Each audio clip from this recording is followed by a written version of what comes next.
What's going on, world? It's your man, Mr. Mac, here with allhiphop.com. Welcome to the Mechanism. Sitting next to somebody that pretty much everybody knows, but people really haven't seen a lot of. So if you're a little fuzzy on the details, I'll give it to you. Normally, he's got a hat and some glasses on.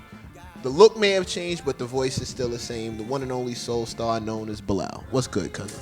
Speaking of which, speaking of genres, you're kind of one of the guys who started really bending traditional R&B into a different thing. Some called it neo soul, some people just called it soul music. But you really, I'd say you, D'Angelo, Erica, Maxwell to an extent, you guys really started bending the R&B. Can we expect that from you now? Because I think it's sorely missing. Yeah, I mean, you can always expect for me to be doing something that's stretching music, you know?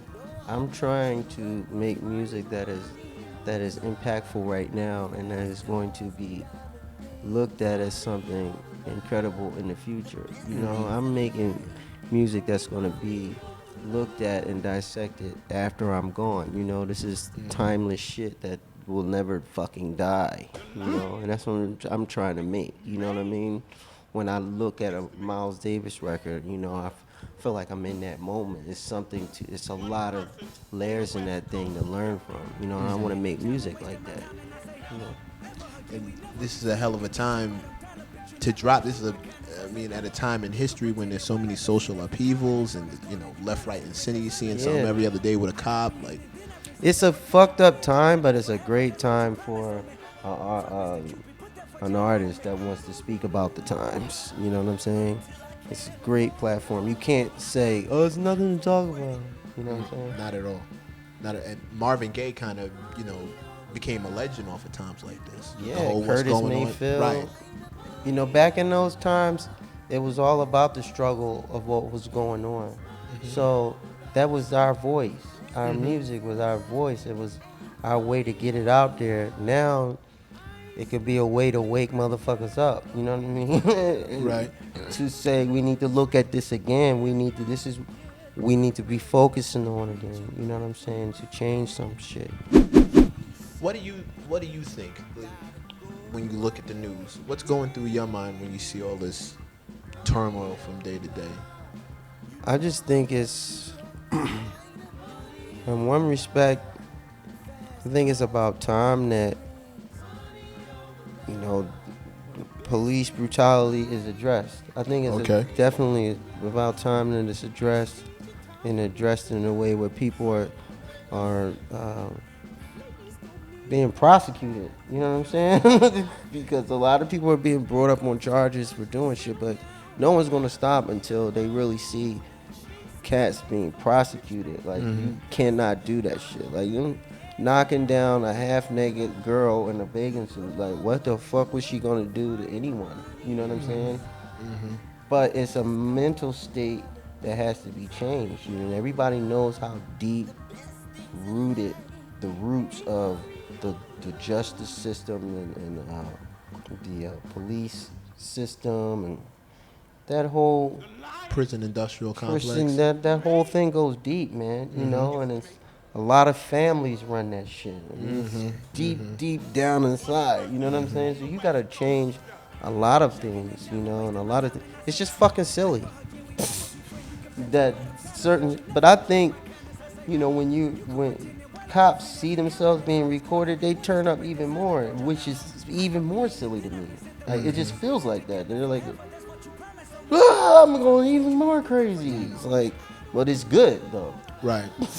That we can capture that kind of stuff. It's great. Show the core of the person. It's great. You can't hide from shit no more. Everything is being recorded, whether you like that shit or not. I think what really gets me is not so much the actions of the cops, because unfortunately as a black man I'm kind of used to that. I think what really gets me is the people who jump out of the window to defend them, like to defend the indefensible. Like, you watched the video, you saw what happened, and you're still telling me that this cop was just doing his job and that he doesn't deserve to be fired, and You know, the people shouldn't have ran away from the cops. Like, I can never get into I can never understand the people who want to defend the cop who killed Eric Garner, the cop who shot Mike Brown, the cop who, you know, all these police, Tamir Rice. Like, I can never understand the mind state of the people who want to defend the police. I think that's the weirdest disconnect for me, is seeing all those people verbally getting it in on Twitter. Like, when you go to some of these hashtags, like Darren Wilson, and check out the stuff being said on his behalf, it's bananas. That you never really see the amount of social disconnect we have until you see what the other side is thinking. Yeah, and some people just say shit on social media just to be an asshole. Trolling. You know, it doesn't really even have any validity or weight on anything except for them just wanting to be an asshole because they don't have a face.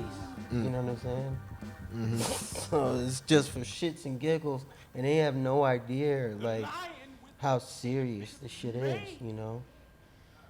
So it is, and it's serious. I think that it's just gonna take everybody seeing it as fucking ridiculous for there to be a change. Not just black people, but everybody to see that as just fucking ridiculous.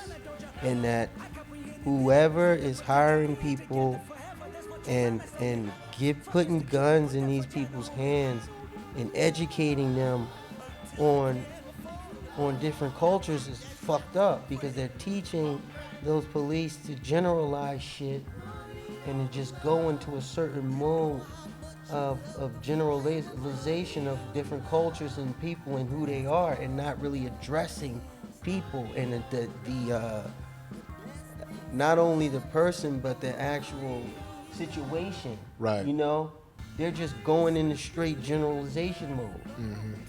It's like, Bunch of black kids must be a gang. got it. I'm on it. I'm on it.